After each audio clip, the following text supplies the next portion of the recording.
Dumalo po kagabi si Senador Rodante Marcoleta sa ikalawang araw ng rally ng Iglesia ni Cristo sa EDSA. Ito po'y nangyari nga po kahapon sa kanya pong talumpati sa harap ng mga taga-INC. Sinabi ng senador na handa raw siyang magpakulong kung aarestuhin siya ng otoridad. Ito nga po'y kaugnay pa rin ng napipintong pagsasampa ng kaukulampong plunder case ng tanggapan ng ombudsman laban sa kanya dahil sa umano'y hindi pagdedeklaran ng kanyang natanggap na 75 million pesos na campaign donations nung nagdaang halalan.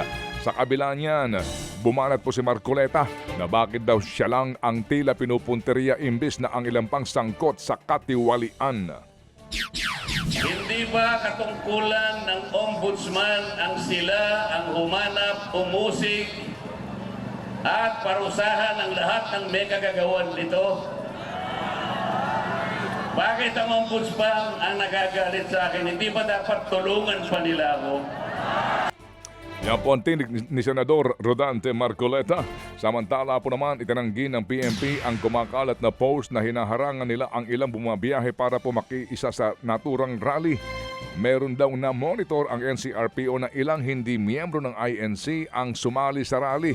Inaalam nila ang pagkakakilanlan ng mga ito.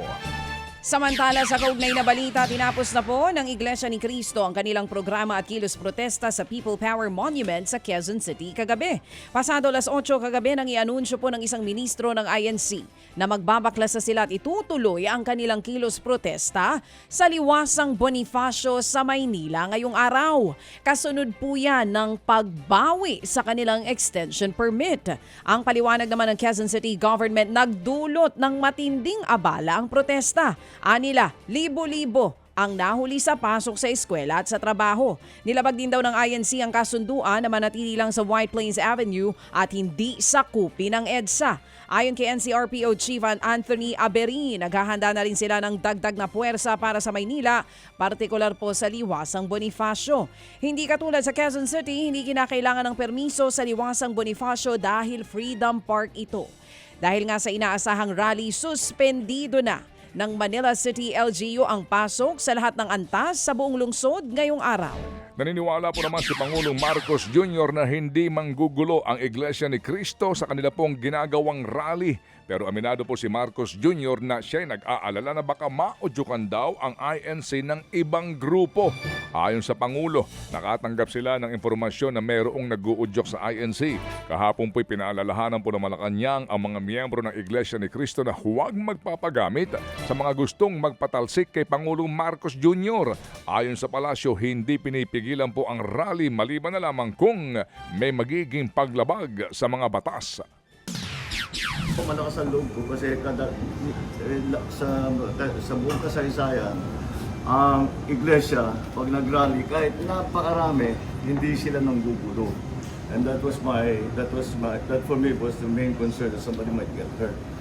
Ang problema lang namin is that merong impormasyon na siyempre merong mga mag-infiltrate, mag-agitate. Yun ang inaalala namin. Yung pinaka-importante sa amin, walang masaktan. Either tiga-iglesia o kung sino man na mapunta ro na magdulo. Yan po ang tinig ni Pangulong Marcos Jr. Sa iba pang balita, may indikasyon naman daw na naimpluwensyahan ng isang international extremist group ang dalawang binatilyong suspect sa pamamaril sa isang eskwelahan sa Tacloban City. Nabunyag po yan sa pagdinig ng Senate Committee on Women, Children, Family Relations and Gender Equality kaugnay po sa insidente. 764 ang pangalan ng grupo kung saan kinukuha daw ang tiwala ng mga bata at inuudyukan na gumawa ng mali. Ayon po sa chairperson ng komite na si Senator Risa Ontiveros, nakuha ang impormasyon base sa pagsisiyasat sa Facebook profile ng 14 anyos na suspect na si alias Nash. Nakabase daw ang grupo sa Texas sa Amerika at nambibiktima ng mga menor de edad online. Lumabas din sa pagdinig na isang adult groomer ang nakipag-usap kay Nash. Pero paglilinaw ni Ontiveros, iniimbestigahan pa ng NBI ang impormasyong ito. Nilinaw din niyang hindi siya nanawagan ng total ban para sa online games. Ang modus ng grupong ito, maghanap ng mga vulnerableng minors online at hikayatin na gumawa ng kahindik-hindik na bagay.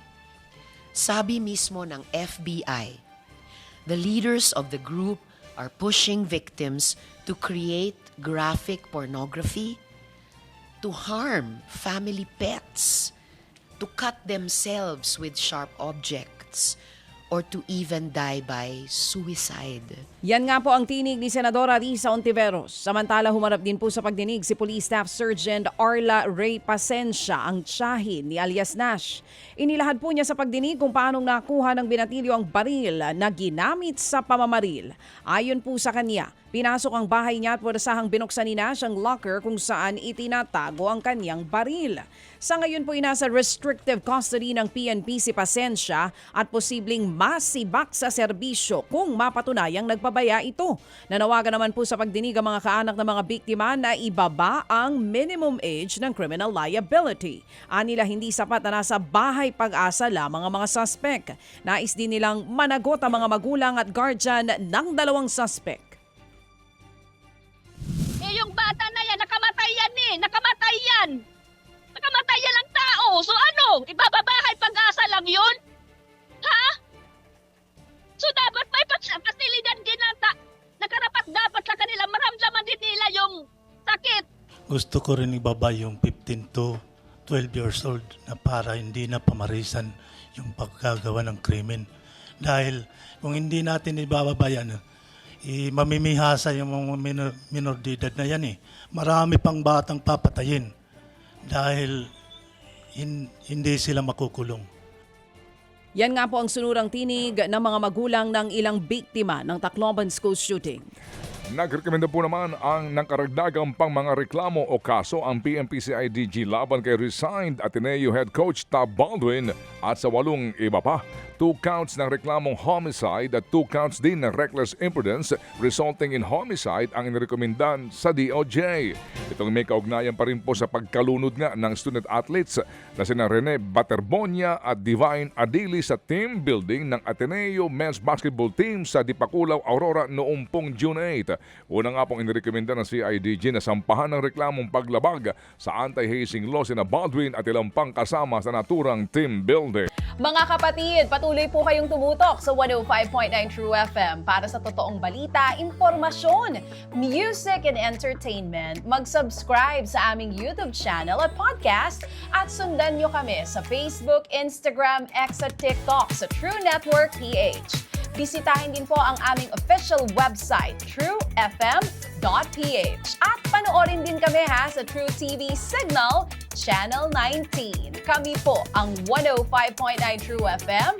Laging true sa'yo, kapatid. Ito tayo sa totoo, tunay at tapat.